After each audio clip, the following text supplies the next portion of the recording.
All right, Samkele is there and we cross live to him now for the latest. A very good morning to you, Samkele. The National General Council approaching, a lot happening within the African National Congress. Yes, indeed. Those steps preparing for the National General Council of the ANC are currently unfolding. There are those political maneuverings and machinations currently taking place in the highest decision-making structure of the ANC, which will be the National Executive Committee, the PECs in provinces and in regions. But first and foremost, the battle is at the epicenter of the power utility, Eskom, with those in line with the Deputy President coming out and saying that perhaps it's time that they change the minister at the helm of the Public Enterprises Ministry. That would be Pravin Gordhan, citing that those state-owned enterprises under his jurisdiction, your SAA and Eskom, are in shambles, and there's been no effective turnaround strategy particularly for the power utility. As we've seen stage 6 load shedding in the country, we've seen the Deputy President of the country, David Mabuza, coming out and speaking and saying that President Cyril Ramaphosa was misled on the 11th of November when he was told by the Eskom board and the Minister of Public Enterprises, Pravin Gordhan, that there would be no load shedding until the 13th of January. That turned out not to be true, as the President was embarrassed towards the nation when load shedding had to be kicked in before the 13th of January, prompting the Deputy President to come out and say that perhaps the President was misled on this particular issue, and saw the then Eskom Chairperson and then acting CEO of Eskom, Jabu Mabuza, falling on his sword. Just this morning we saw reports on the Mail and Guardian that his distant relative has been embroiled in a tender issue at Eskom in the works of boiler tubes within the power utility. This National Executive Committee of the African National Congress, with first the National Working Committee sitting, will be thrashing out issues of state-owned enterprises, and particularly at the top of the agenda is Eskom.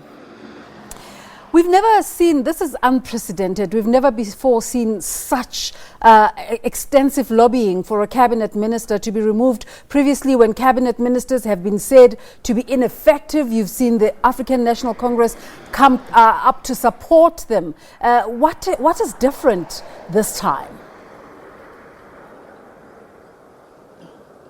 This time around, one can't say that Pravin Gordhan is not supported by the ANC or is supported by the African National Congress. What we have seen is the ANC stalwarts 101 coming in defense of the Minister of Public Enterprises, Pravin Gordhan. We've seen his staunch ally and chairperson of the Ahmed Kathrada Foundation, that would be ANC NEC member Derek Honeycomb, former Minister of Tourism in the country, also coming out and saying he stands by Minister Pravin Gordhan on this issue. The stalwarts of the ANC 101 saying that Pravin Gordhan is a target, but ultimately, the ultimate prize for those who are targeting Pravin Gordhan is to weaken President Cyril Ramaphosa and ultimately to remove him from power as the President of the Republic of South Africa. We have heard murmurs that there may be those who are calling for the President's removal at the National General Council of the African National Congress. But to my little knowledge of the ANC and of the Constitution of the ANC, the National General Council does not allow for any removal of any leaders of the ANC. If you were to go back to the 2002 NGC of the ANC in Pretoria,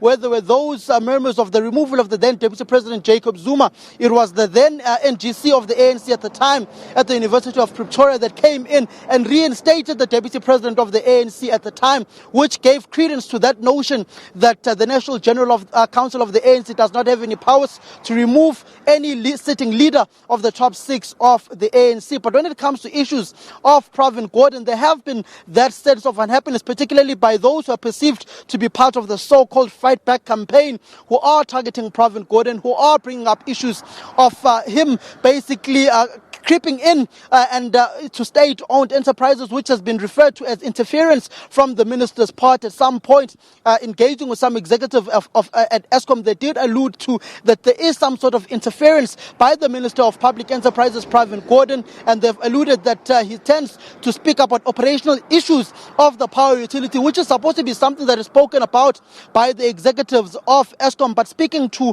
the Minister of Transport, Fikile Mbalula, and ANC head of elections, he said that he can't comment on the issues of removal of his colleagues. That is the issues that has to be debated upon by the ANC upon introspection and analysis of how the minister has been performing in his various duties at public enterprises. Unhappiness about the appointment of interim chairperson, Professor Lekgotla Makgoba. What is the basis for this displeasure?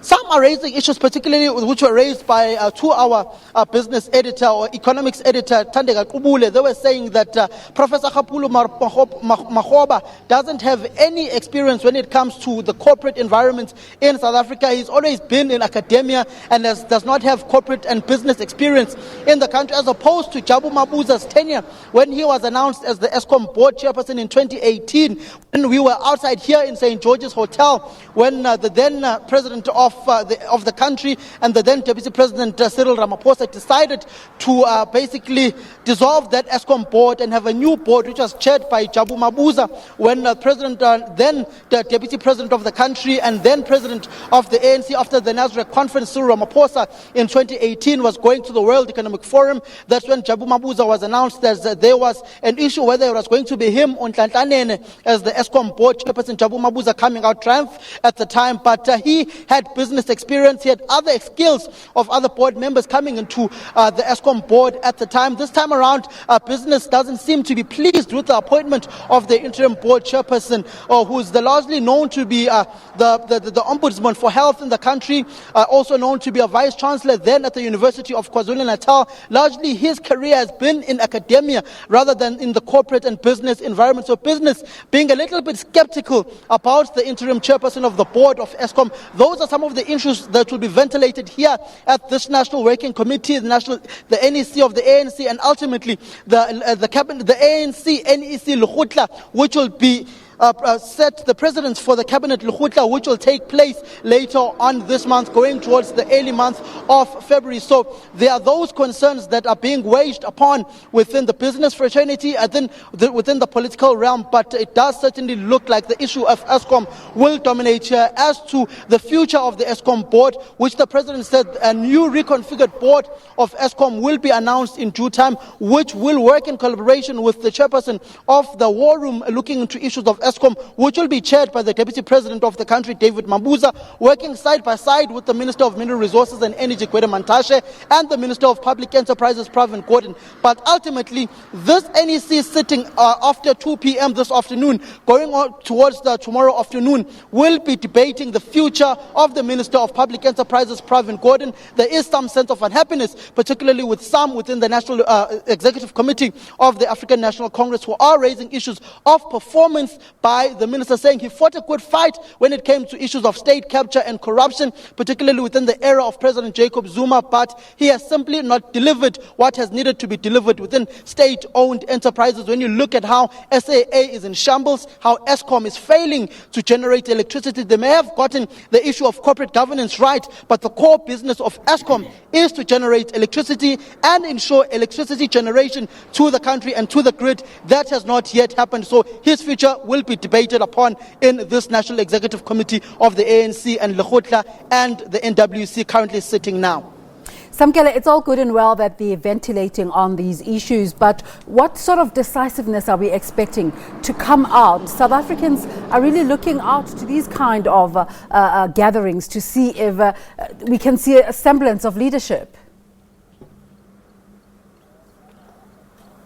Well, when it comes to the issue of decisiveness, the president has been criticized to be too consultative and doesn't make those decisive decisions when he needs to be. In fact, it is our political editor, Mzwandi Lembeche, in his one-on-one interview with the president after the ANC's January 8 statement last week, Saturday, who did pose this question to the president, President Ramaphosa, coming out and saying that he's not a dictator, he will not be a dictatorial president, he will consult all sectors of society and all role players he needs to consult before making a decision, saying that those who criticize him of being indecisive, they must look into his leadership structure, which leadership capacity, which is consultative and not dictatorial, and he will never be dictatorial. He will only make a decisive decision once he's consulted all role players he needs to consult, and then a decision will be made. A question was also posed on why is he not acting decisively on those who are at the political leadership of Eskom, particularly the Minister of Public Enterprises, Pravin Gordhan,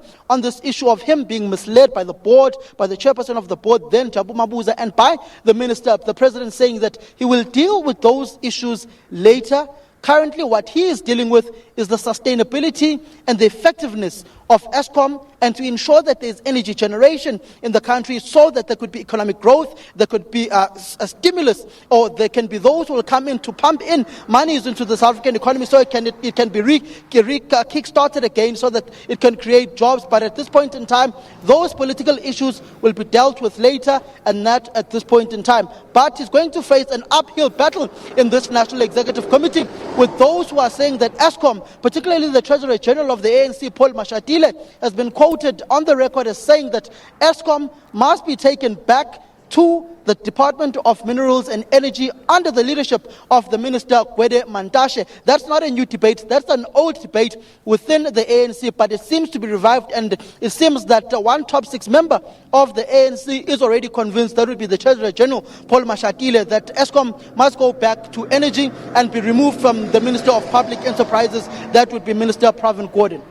Samkele, do we know at all if the agenda for this meeting includes perhaps some sort of reprimanding of the Minister of Finance, Tito Mboweni, for his questioning of the validity of NASREC resolutions, specifically relating to the South African Reserve Bank?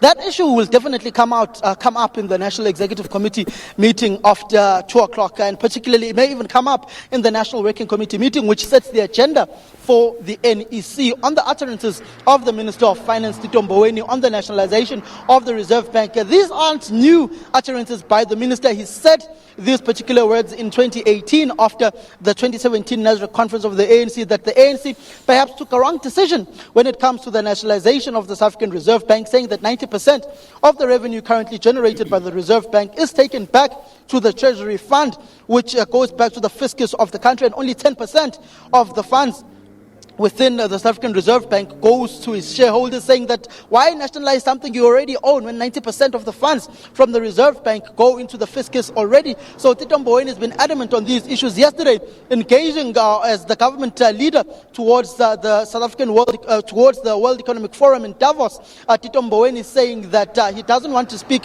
on this issue already, and he's already in trouble with the ANC. The president also called him on his particular tweets and told him that you've started again, please refrain from speaking against ANC resolutions on the public platforms. Rather bring your grievances to the ANC's National Working Committee or ANC NEC, or perhaps come to the National General Council of the ANC. As you are an NEC member, you will have a tag, and you will be permitted to go to the various commissions of the ANC at the NGC to review policy on where we have transgressed, and we can perhaps go back on those particular views. So those are the issues. Even Fikile Mbalula yesterday saying that Tito Mboweni must come to the National General Council of the ANC to ventilate whatever grievance he has with ANC resolutions, instead of going to the public domain and speaking against them. But definitely this issue will come up in this National Working Committee and this NEC of the ANC, which will not be for the first time, where Tito Mboweni has criticized ANC resolutions in public. He's done so with an ANC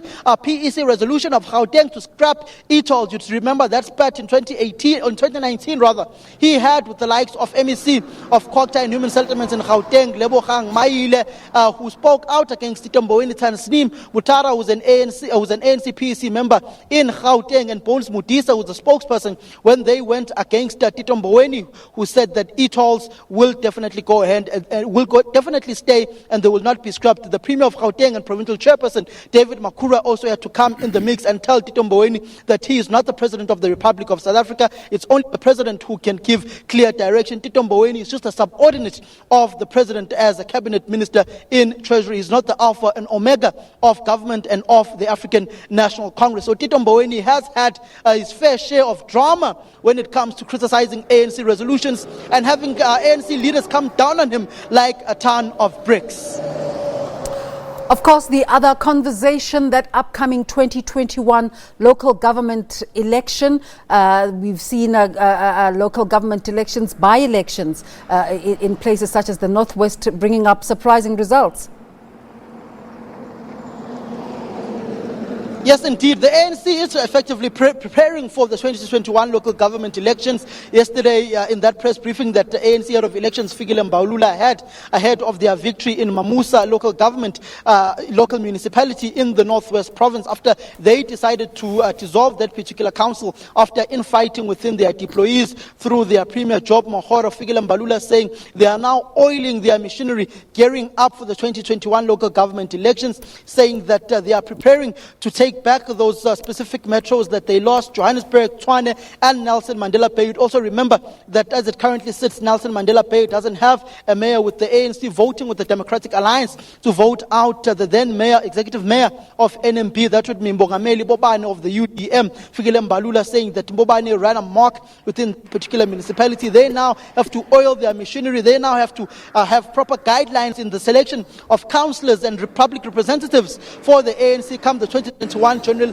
elections next year. But that also comes at the backdrop of many of their regions being in shambles, being infighting, particularly if you look at their biggest region in eThekwini. You've got that particular spat and legal affair going on with Zandile Gumede fighting for her political life in court after that waste contract that is now worth 313 million rands worth of fraud, corruption and money laundering that she is embroiled in with the former chairperson of infrastructure within that particular municipality, and other councillors who have also been brought in and being alleged of corruption within that particular case, and business people and former managers within the eThekwini municipality. You've got issues of other provinces who are facing turmoil, particularly like the Northwest Province. So they're going to have an upheaval and struggle when it comes to having their structures properly ready for the 2021 local government elections in 2021. But it does look like they are preparing for those local government elections, but they first have to get over the hurdle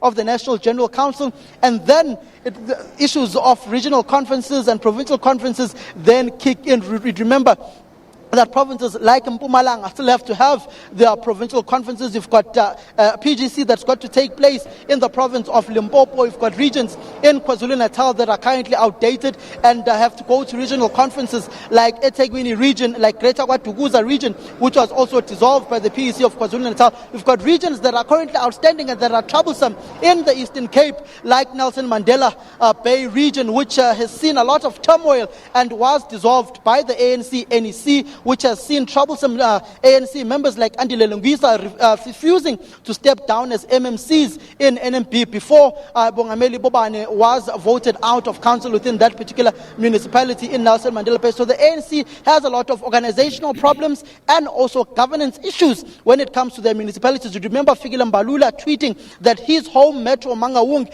is a mess and there is no proper leadership within that particular municipality. In fact, the question was posed by our own Natasha Piri to Samkele Maseko yesterday that seemingly all ANC local government municipalities are in a mess. How are they going to resolve this particular issue? Maseko saying that they have tasked the Minister of Dr. Nkosazana Dlamini Zuma to act swiftly in resolving the various issues that are plaguing these particular municipalities. In fact, the Mangaung municipality in Bloemfontein is currently under administration.